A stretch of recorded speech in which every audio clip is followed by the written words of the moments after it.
বাংলার ইতিহাসে কিছু নাম আছে যেগুলো ভয়, প্রতিবাদ আর সংগ্রামের প্রতীক হয়ে দাঁড়িয়েছে। চুয়াডাঙ্গার দর্শনার গলাইদড়ি ব্রিজ কেবল একটি সেতু নয়, এটি বাংলার কৃষক বিদ্রোহের রক্তাক্ত স্মৃতি। চুয়াডাঙ্গা জেলার দর্শনা বাংলাদেশের ইতিহাসে এক বিশেষ নাম। এখানে 1862 সালে স্থাপিত হয়েছিল দেশের প্রথম দিকের রেল স্টেশনগুলোর একটি।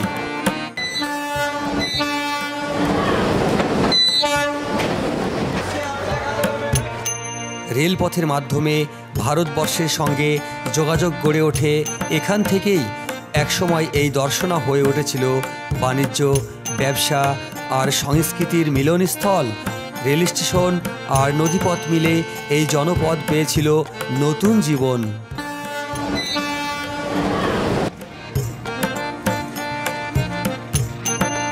কিন্তু দর্শনার আরেক নাম আছে গলাইদড়ি। লোককথা বলে নলডাঙ্গার জমিদার রুদ্র রায়ের শোষণে অতিষ্ঠ হয়ে প্রজারা একদিন তাকে ধরে গলায় দড়ি দেয় এই নদীর ঘাটে। সেই ভয়ঙ্কর ঘটনায় আজও রয়ে গেছে এই নামের মধ্যে। শুধু রুদ্র রায় নন, সে সময়ের আরও কিছু মহাজন ও জমিদারকে একইভাবে শাস্তি দিয়েছিল এ অঞ্চলের মানুষ। তখন থেকেই এ অঞ্চলের নাম গলাইদড়ি ঘাট হয়ে যায়।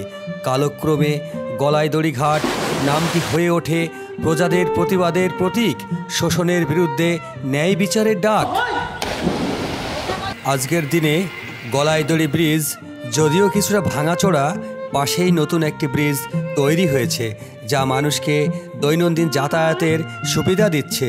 তবু এই পুরনো সেতু কেবল পথের জন্য নয়, বরং ইতিহাসের জীবন্ত সাক্ষী। গলাইদড়ি নামের ভয়ঙ্কর দিক প্রজাদের প্রতিবাদের প্রতীক এবং অতীতের স্মৃতি। এটি আজও আমাদের মনে করিয়ে দেয় শোষণ ও ন্যায় বিচারের কাহিনী কখনো ভুলে যাওয়া যায় না। নতুন ব্রিজ ব্যবহৃত হলেও গলাইদড়ি ব্রিজ দর্শনা মাথাভাঙা নদীর উপর দাঁড়িয়ে আমাদের ইতিহাস ও প্রতিরোধের চিহ্ন হিসেবে অটুট রয়ে গেছে। আমাদের বাপ দাদাদের মুখে শোনা এখানে এক জমিদার ছিল, ওনার নাম রুদ্র রায়। ওই রুদ্র রায় হচ্ছে পালের এক ছেলে ছিল, যিনি এখানে প্রেম ঘটিত কারণে বাপের কাছ থেকে রাগারাগি ফিরে এসে এখানে আমাদের এই বট গাছে গলাইদড়ি দিয়েছিল, যার জন্য এখানে এই নাম হয়েছে গলাইদড়ি ঘাট। বিভিন্ন এলাকার থেকে আপনার হচ্ছে ইংরেজরা আসতো, এসে আমাদের এলাকার মানে সাধারণ জনগণের উপর অত্যাচার করতো, নীল চাষ করতে বলতো। এখন এলাকার জনগণ অতিষ্ঠ হয়ে, তাদের অত্যাচার অতিষ্ঠ হয়ে ওই নীলকররা যখনই হচ্ছে ঘোড়ার গাড়িতে করে বা ঘোড়ায় চড়িয়ে হচ্ছে এখানে আসতো, তখন ওরা সবাই মিলে একসাথে তারা একদিন ধরে এক নীলকরকে, ইংরেজকে তারা হচ্ছে আটকাই হচ্ছে এখানে মেরে ফেলে গলাইদড়িতে ঝোলাই রেখেছিল, যাতে হচ্ছে নীলকররা ভয় পেয়ে এলাকায় না আসে। দর্শনা রেল স্টেশন থেকে বের হয়ে পশ্চিম দিকে প্রধান সড়ক ধরে এগিয়ে আসুন।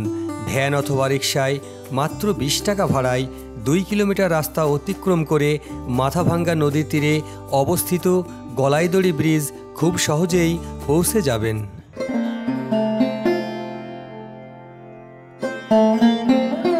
দর্শনা রেল স্টেশন আর গলাইদড়ি ব্রিজ দুটি নাম, দুটি ইতিহাস, কিন্তু একই জায়গার পরিচয়।